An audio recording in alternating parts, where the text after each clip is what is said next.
Aside from not using Fusion, how many compositors are in the house? Okay, cool. Node-based or not? Which really means one or the other softwares that are out there. All right.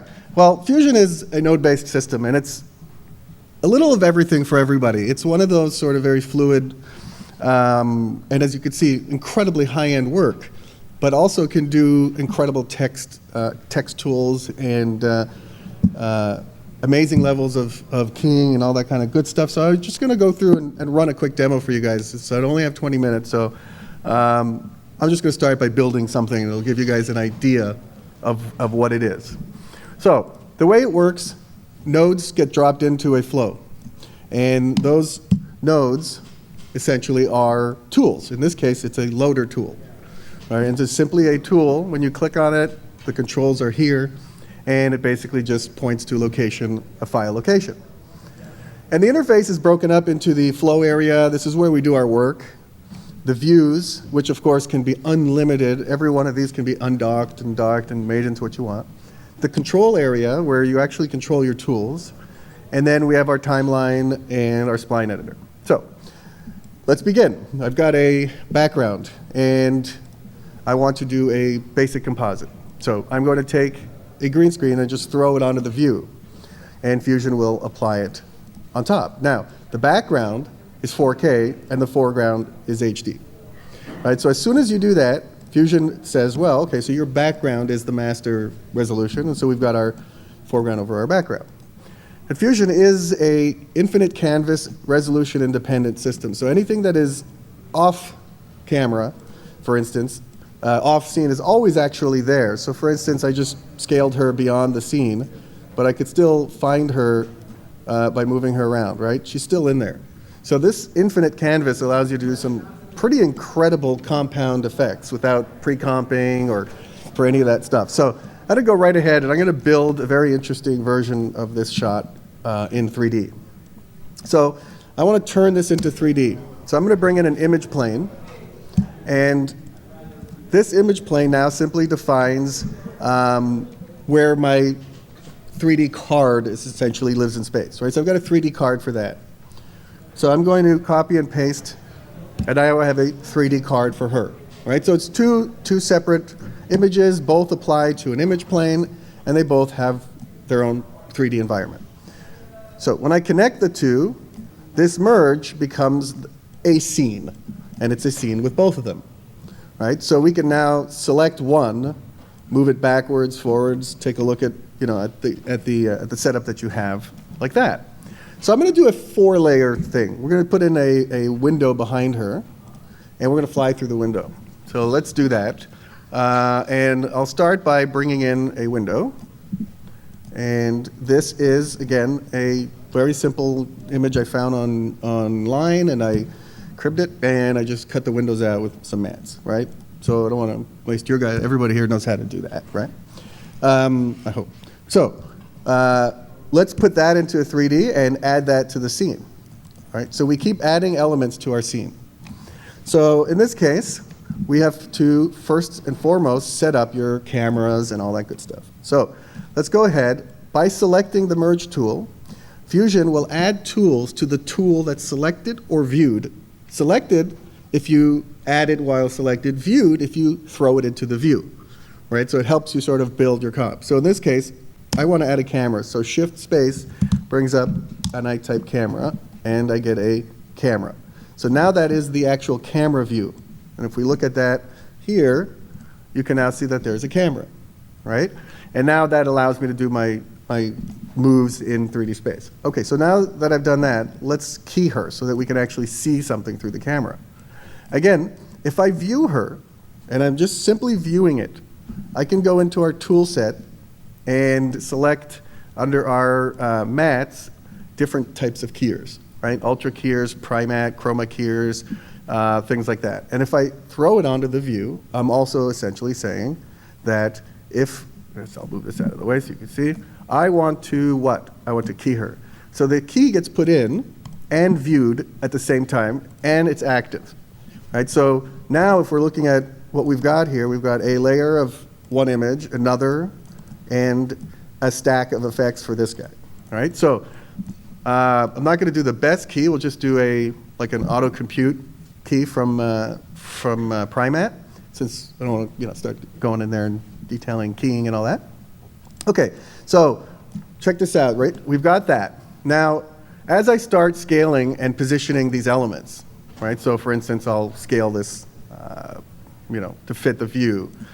Maybe we'll move her a little to the left, to the right. Now, the problem with this is lighting, right? Trying to make a 3D scene on flat objects that don't respond to light doesn't really work very well. So I'm gonna move this back here. I'm gonna scale this up a lot so it fills the view again from a distance. Okay, we do have one good thing, right? We get parallax with this system. It's very easy to just animate a camera and get parallax effects, and it's a very robust, non-plugin based 3D environment. This is all native inside Fusion. But here's the problem when I start adding lights, right? So I'm gonna add a point light, and let's turn lighting on here, and as you can see, it's a bit of a disaster, right? The light only reaches this, that's too far away, she's all darkened up. I don't need these two things lit. So I can select in the image plane for the background under its controls. I can say do not be affected by lights. And I can say also do not be affected by lights. So now the only thing my light is going to work for or against in this case is this background. Okay, and that doesn't light very well. So first thing I want to do is turn it into 3D. By turning it into 3D, you have instant depth and all that kind of stuff. So I have some shaders. Fusion's got a shader library, right? So we have glass and metals and chromes and carbon fiber and all these interesting sort of shaders that manipulate light and texture. So we're going to add a shader to this. And I've made one by copying, they all modifiable. So I just copied one and I made a very simple shader. And it's just a base shader. And all that means is just two tools, a lighting tool and a bump tool, right? So if I feed this into here, we can see that I've created a bump map from basically just the image's luminance. And if I put that, I've got now my texture, right? So I've created a texture for a window. And I apply it back into here. Okay, so now I've got a little bit of a texture. Still, the lighting is not going to do much for me, right? But watch what happens when I displace it with another image. So I'm going to hit Displace 3D, right? And I have another image here that is just a what do you call it? A displacement map, right? And the displacement map, again, it's just shapes, squares. Right? It's just squares that represent depth.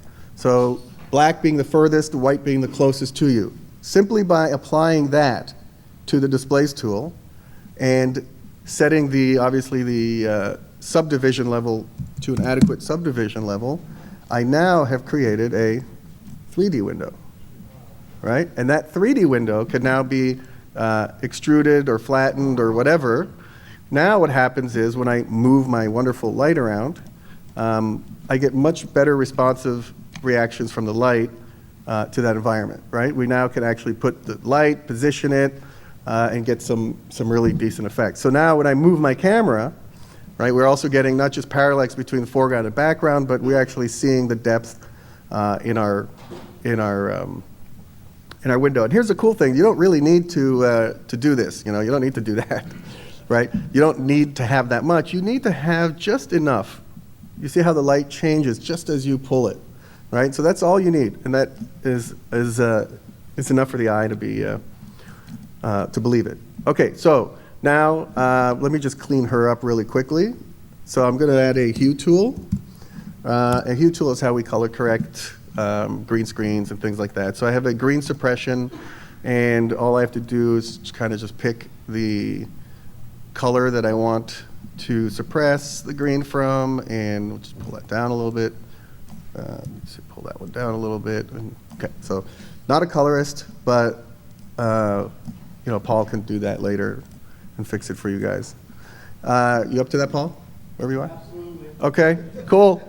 All right, so now we have this really cool, okay, it's pretty cool, but it's not there yet. We're still missing glass, real glass. And anybody who's done compositing and knows that you create your reflections, you do all that stuff, and then someone makes a change. You got to move the camera, or they say zoom in. All of a sudden, you have to sort of figure out how does that reflection work. Now watch what we do here. I'm going to add a glass. So I'm just going to copy the window since it's in the same place. And I am going to sneak it inside. And we are going to put a glass shader on it. So I have a window shader. And the window shader is just a slightly tuned version of my glass shader that's in the presets. And it has lighting capabilities. It allows you to make adjustments to the bump scale, things like that. But it has its own built-in temp stuff, temp reflections or whatever. So if I apply that, that's pretty, but it's not where she really is, right? So let me go ahead and first scale this to fit in there. And I'm going to show you how cool it is to just create a window. And what's cool is that in Fusion, no matter what tool you touch and what view you're viewing, its controls will show up in the view you're viewing. So you can work on a tool in relation to some completely different other display part of your comp because they're relative to each other, and then you can do that. Okay, so I've got the glass, and I'm just going to go in here and just make sure that the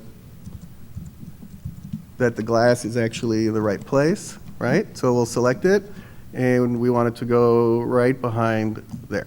Okay, great. So now this shader accepts auxiliary images. So let's start with a base color, right? Base color in this case is some dirt.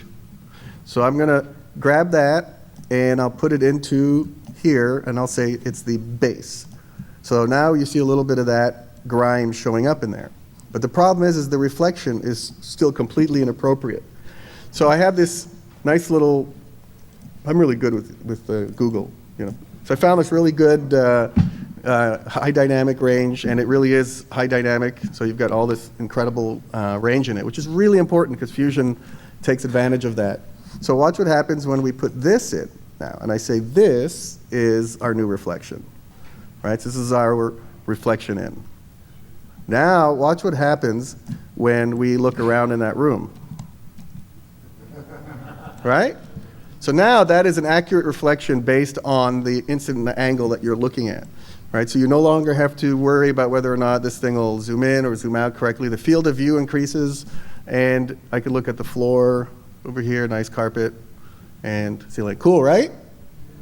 Okay, that's where the power of Fusion comes. Right? It's extremely, extremely powerful in the sense that it has a lot of the traditional tools you'll find in really high-end 3D packages, but tuned for the artist in the compositing environment. Where we're not going to dig too deep in all of these things, but we want to have that if we can. All right, so now we have a good example of that. Now I'm going to do an animation. I'm just going to fly through the window, and we'll talk about some of the problems with that. Actually, I want to take this here, which is the dirt pass, and I want to add it to the bump input. So you could see here, if I increase I don't know if it's connected, but no, actually I never connected the bump. Never mind. Okay, so now let's do the tricky stuff, right? And we're running one frame longer than the material. That's why it keeps flashing red.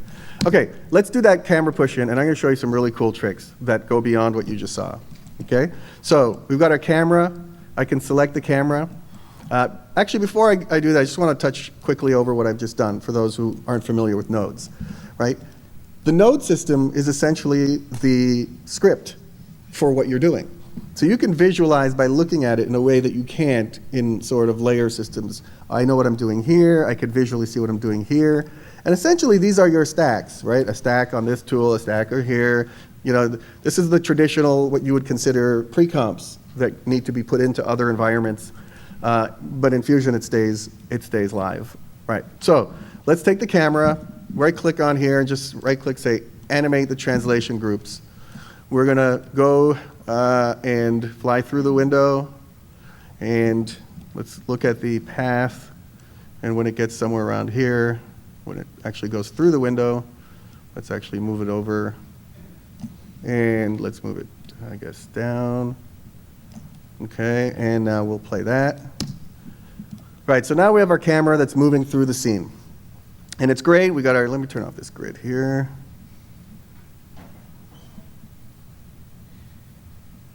There we go. Now the problem is that the city itself is also flat, right? So the city is just an image.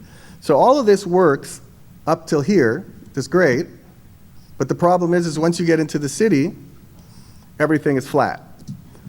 And this parallax move doesn't exist now. And let me just actually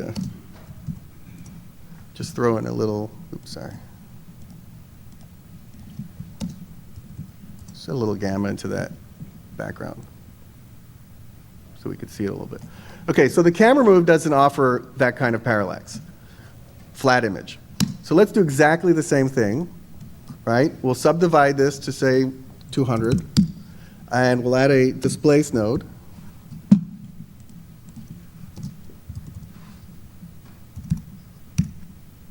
Okay, so I've got my displace 3D. Now look how simple the texture that I'm going to use to display this is. It's really kind of funny. It's really lame. I mean, it's a bunch of rectangles that I rotoed for individual buildings. And some of them that were in angles, I just created a gradient so that the white is the closest and the black is the furthest. So when I do that, we'll view that over here. This is camera, right? So we've got that. Now as soon as I hit that, watch what happens to my city. So now I'm parallaxing through the city correctly. So let's actually move the camera now so that when it gets here, no, sorry, we make a little turn, right? So we get to the end, let's make a nice turn here. So that would really screw up the parallax. I can smooth that and smooth that as well. All right, now watch this, right? No parallax without the displace. Put the displace back on, and we instant parallax. Isn't that amazing? Right? We instantly created the look of a city, the city look, just by displacing it with this simple little trick, right? Now, this will work under certain conditions, like, you know, a demo. It works great. But if we were delivering this, the client would be a little bit pickier, right? He'd say, well, I want to see some reflections in the glass, or the reflection is stationary there, or, you know, all that kind of stuff. So we can take this further from a demo to a production level, and I've done that to show you guys how cool that is. So far, pretty cool, right? Yeah. Right, awesome. Now wait, before I actually go, I wanted to show you where I hit render, actually, because the renderer and the floating point that I was telling you about of the HDR image is really comes into gear, and right around over here. So here we have that, and it's in float range. So that means that when I now do my post stuff, like my soft glows, right? My soft glows can use thresholds that determine where the region is that I want to glow. And so I have the ability to do some pretty amazing things with the level of the range that's inside that, and yet still maintain all of that as I go down my comp. All right, now I'm going to blow you away, if that didn't blow you away. Take a look at what I did during the break. No, I'm kidding.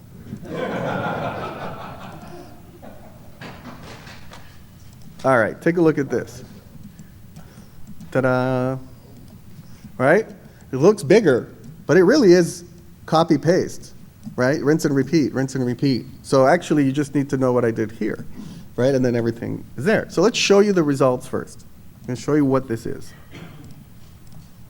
I'm going to remove that for a second. We'll surprise you with that later.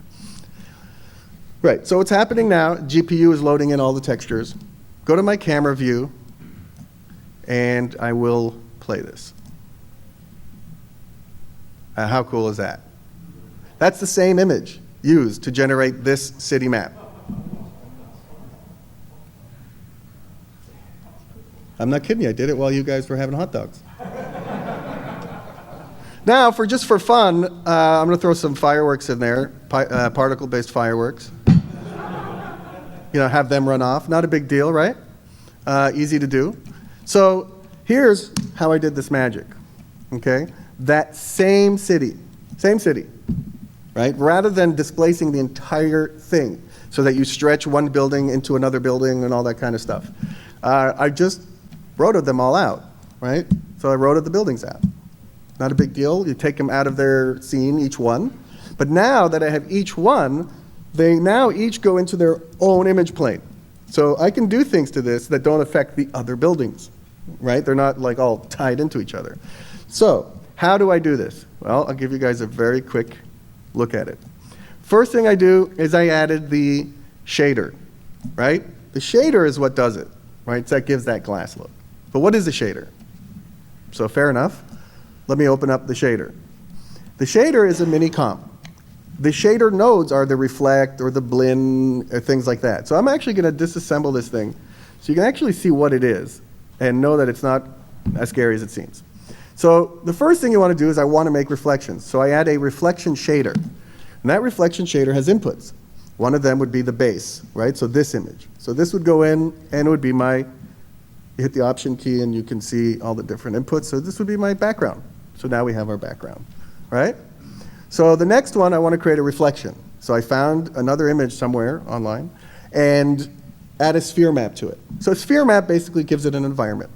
I'll take that and I'll select to put that into the reflection color. And now I have a mirror, right? Pretty cool. Problem is it's a mirror and we have windows. So we use Fusion's duplicator. So I created a grid by a simple square. Now obviously when I did this, I merged the two on top of each other so I knew how many squares to make, but I duplicated across one and across the other. So that's how easy it was to create that array of boxes. And you just line them up first by putting the building behind it. Now, I want to say that I'd like to filter the reflections, right? Because I don't want that. So I will take the results of that and I'll say reflection intensity. Boom, right? So all of a sudden I have this incredibly reflective building only where the glass needs to be reflected. Cool? All right, let's get cooler, right? Next thing you want to do is you have to add specular to it, right? You need some sort of, light reaction to it, and that's what this tool does. So this tool allows me to do things like add my specular power and all that kind of stuff. And what that means is when I turn lighting on, it'll show you where the light and how the light reacts to the glass. So in this case, it's the same thing. I need the same thing here. I need to say, I can't view it like that. I would like the specular intensity to be driven by the same image, right? So all of a sudden now my glass is the only thing that's got specular, and there you go. Now, the other problem is the image is still perfect, right? And glass has this warp effect where you see the image is warped based on the angles of the glass and all that kind of stuff. So there's a couple of methods of that. One is I just take like a fractal noise and add it as a bump map. And then in the reflect, I say this is the bump texture. So now, as soon as I start adding scale to my reflection starts to distort. So now you get this distorted reflection as you move around. But what I like to do is actually the opposite here. And actually, this is one of the things that I did by mistake in a show, and I thought it was great. Wait, why don't I just use that guy? And that guy is the bump texture. So now, what I'm doing is I'm literally just offsetting the reflection using the same material. So I just offset them a little. So now they create this checker effect where each window is slightly offsetting the other, right? That's a shader. I mean, it's a shader. And we have plenty of them in here. And when you open one up, you can essentially, like the Chrome, you open it up into the group and see what is Chrome. It's an image, it's translated, it's got a sphere map, and that kind of stuff. And once you open one up, you can start adding your own things, and before you know it, you're making your own shaders. Okay, so that being said, how did we get it shaped that way? Well, what you saw before was a linear sort of gray, black to white displacement. That can only go forward and backwards. So you can't bend things with that. But with color, you can, world color space. So in this case, I created a gradient using our gradient node, background with gradient in it. And the gradients control essentially the displacement by color. So take a look at that. right?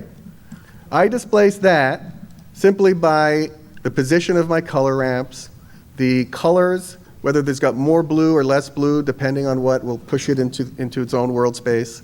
If I wanted to add a little detail in here, and I could create more shapes to it, and all that kind of stuff. So it's essentially shape modeling, right? So I basically just shape model that. How cool is that? Right? Right. Now, I'll just jump quickly to a more complicated building so you can see the effect of this one, right? So this guy had a 3-layer, right? But the view that which we saw it from was mostly these two. So what I did is in my displacement map is I designed the map, wrong one, where am I? Yeah, I designed the actual map to reflect that, larger and smaller. So when I displaced that one, I actually got that look, which is what we needed, which was that, from the point of view of the camera. Isn't that cool? So we add them all together. Thank you, thank you. We add them all together and watch what we have here. We have a fake city. Just a bunch of image planes. Now, how did I line them up? I downloaded a Google Earth thing that had like where those buildings were. So I was like, all right, well, I know this one has to be here and that one has to be there, and guess what? They lined up because Google was right, I guess. So essentially, you just do that. Now, to just quickly talk about the lighting effect of all of this, right? If I were to view this, and by the way, you've got 2 cameras, so you see the lighting on that building, how it's nice and glowy and gold and whatever? I can change that interactively while it's even playing. So we know that building we just looked at was this guy, and that's its shader. So if I take its shader out here, so it's clean and I don't mess up my comp, and I go in here, and I say, okay, the blend, which is the actual lighting part of it, see the same trick with the filter? I would like to increase that intensity to 10. And I would like the exponent to go down so that it's a super, or maybe go up or down. Or maybe the color is a little bit cooler in the reflection, in the lighting. How amazing is that? Now, last but not least, we throw in some fireworks. Throw in some fireworks and a couple different cameras. So let's look at over here, we'll say camera 2. So 2 different cameras rendering the scene in real time, showing you different angles of what I could do with a still image. Ta-da! You like it? So the good thing is, guys, there's presets. Okay, the presets help you do all of that stuff. I mean, the particles, for instance, we got snows and fires, and the fireworks was actually, I didn't put it back in here yet. The fireworks will be part of the next package. Every time I make a shader for a demo, I add it to the package for everybody to have. Why not, right?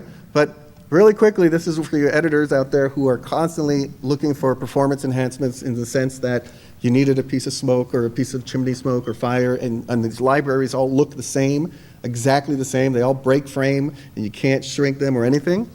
Try some of our presets, right? Here's a very simple preset for smoke. And all it is a fractal noise that's animated. It's colored to create, look at that, it's still rendering that while I'm doing that. That's pretty fast performance, guys. And I apply that to a particle emitter. It has a little bit of turbulence, and let's see what that looks like.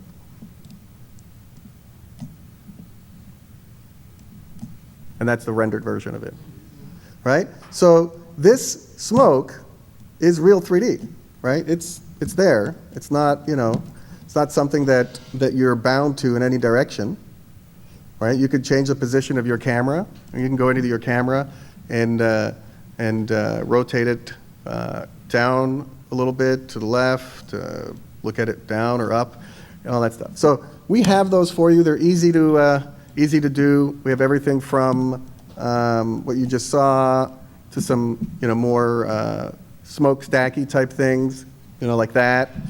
And for those of you who are working on a sequel for The Matrix, we do have a Matrix shader, and that is really cool because you can go in here and adjust your density, and you can increase your density, reduce your depth, increase your depth between them all. And guess what this is? it's also a particle system in 3D space. How cool is that, right? So that's Fusion, guys. It's a little bit of everything, right? You can color, key, animate, particles, effects. It's a perfect combination for Resolve, as Paul showed you how integrating it has changed everything. So, thank you, guys. Thank you.